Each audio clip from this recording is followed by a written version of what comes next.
안녕하세요, K군입니다. 내가 만나는 유부남은요, 다른 사람하고 달라요.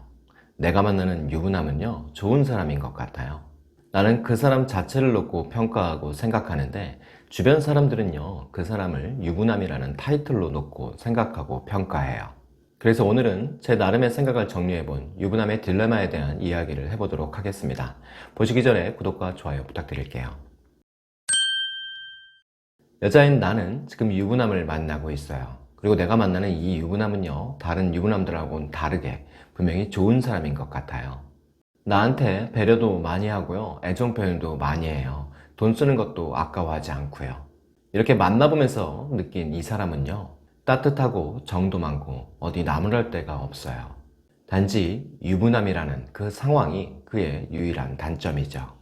물론 나도요, 유부남이라는 타이틀을 가진 이 사람을 만나고 있으면서 불편한 마음은 늘 있었어요. 그럼에도 그런 고민을 덮어버릴 수 있을 만큼 좋은 사람이 확실하거든요. 나한테는요. 근데 주변에서는 아니래요. 나보고 착각하는 거래요. 그 사람이 나를 꼬시려고 그러는 거고요. 나를 사랑하는 게 아니라 나하고 즐기려고, 나를 이용하려고 그러는 거래요. 믿고 있는 내가 바보고요. 그 사람은 나중에 변할 거래요. 그리고 결국에 나 혼자 되게 힘든 상황을 맞이할 거라고 하네요. 근데 여자인 나는요, 주변 사람들의 그 말에 수긍이 안 되거든요. 일반 남자를 포함해서 내가 여태까지 만났던 사람들 중에 이 사람이 가장 좋은 사람인 것 같거든요. 아마도 이 사람을 잘 모르는 내 주변 사람들이 내 걱정을 해서 그냥 그렇게 말하는 것 같아요. 고맙기는 한데요, 그래서 더 수긍이 안 된다고요. 확실히 그 사람들이 이 사람을 잘 몰라서 뭘 모르니까 그러는 걸 거예요. 이 사람은 정말 따뜻하고 좋은 사람이 맞거든요. 지금 이런 생각이 드신다면, 이런 생각을 해보신 경험이 있으시다면 그 생각이 틀렸다고 말씀드리고 싶은 건 아니에요. 하지만 어쩌면 내가 유부남의 딜레마에 빠졌다는 것은 부인할 수 없을 수도 있단 말이죠. 제가 오늘 말씀드리려고 하는 이 딜레마에 대한 이야기는요, 내가 만나는 사람이 좋은 사람일수록, 좋은 사람이라고 느낄수록 더더욱 알고 가야 될 필요가 있을 거라고 생각해요. 내가 만나고 있는 유부남은요, 나를 함부로 대해요. 따뜻하게 대해주지도 않아요. 그러니까 내가 느끼기에도 좋은 남자가 아닌 건 확실해요. 그래서 나를 힘들게 하니까 그만하고 싶고 화가 난다면 그런 분들은 딜레마에 대한 생각을 해보실 필요가 없을 것 같아요. 그럼 이제부터 여러분들이 만나고 있는 그 남자가, 그 유부남이 정말 따뜻하고 선한 사람이라고 가정해 볼게요. 내가 느끼고 있는 것처럼요. 이 사람 마음도 참 여리잖아요. 그리고 아내 말고는 내가 처음 만난 여자예요. 그러니까 정말 순수하게 어느 날 나에게 사랑에 빠져서 이렇게 된 거겠죠.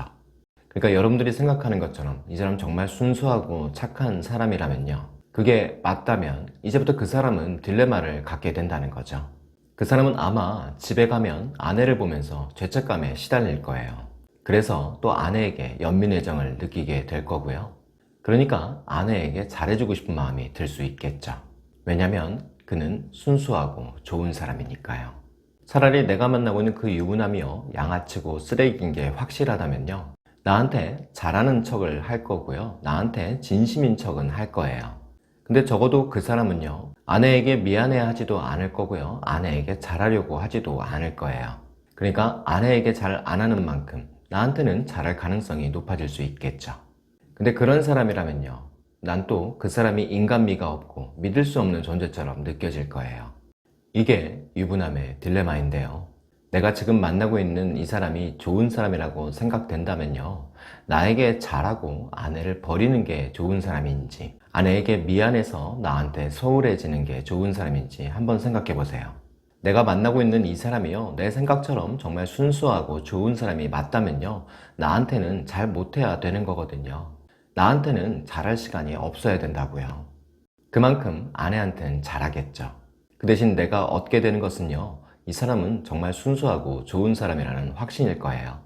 근데 나는요, 이 사람이 나한테 빠지기를 바라고요, 그 사람이 아내보다 나를 더 사랑했으면 좋겠거든요. 주말이든 가족 모임이든 내가 우선순위에 있었으면 좋겠어요.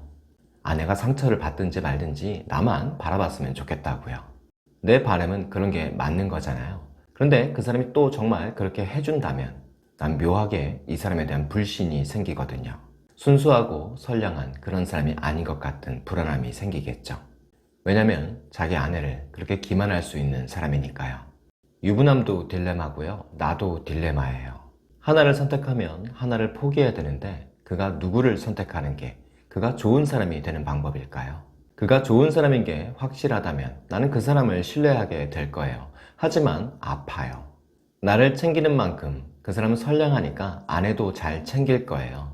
나를 버리는 일이 없어서 안심이긴 한데 아내를 버릴 일도 없단 말이죠. 나에게 상처 주지 않기 위해서 노력하고 있지만 아내에게도 상처를 주지 않으려고 애쓰겠죠. 왜냐면 역시 그는 선량한 사람이니까요. 만약 그 사람이 나쁜 사람이라면 이미 나도 그걸 느낄 거예요. 하지만 나는 적어도 행복할 수는 있어요. 하지만 또 신뢰할 수는 없죠. 나와 늘 함께 있어 주니까 좋기는 한데요. 아내를 버릴 수 있는 사람이라서 믿음이 또 안 간단 말이죠. 나도 그렇게 버려줄 수 있잖아요. 무조건 유부남이 나쁘다라는 걸 말씀드리려고 시작한 게 아니에요. 어쩌면 여러분들의 마음이 이유 없이 혼란스러워지고 그 고민에서 내가 헤어날 수 없는 이유를 말씀드려 본 거예요. 그러니까 이미 여러분들은 이 딜레마에 빠져서 고민 중이실 수도 있죠. 내가 만나고 있는 유부남이 좋은 사람이다 아니다 라를 판단했더라도요, 혹은 확인했더라도요, 결국 이 딜레마는요 내 마음속에서 쉽게 사라지지 않을 거예요. 그리고 내가 딜레마에 빠져 있는 것처럼 그도 늘 이 딜레마에 빠져서 고민하고 있겠죠. 정리되지 않은 혼돈 속에서 매일 괴로워하고 있을 수도 있어요. 유부남에게 마음이 뺏겨서 힘들어지는 생각이 이어지고 있다면 한번 생각해 보실 수 있었으면 좋겠습니다. 오늘도 구독과 좋아요 부탁드릴게요.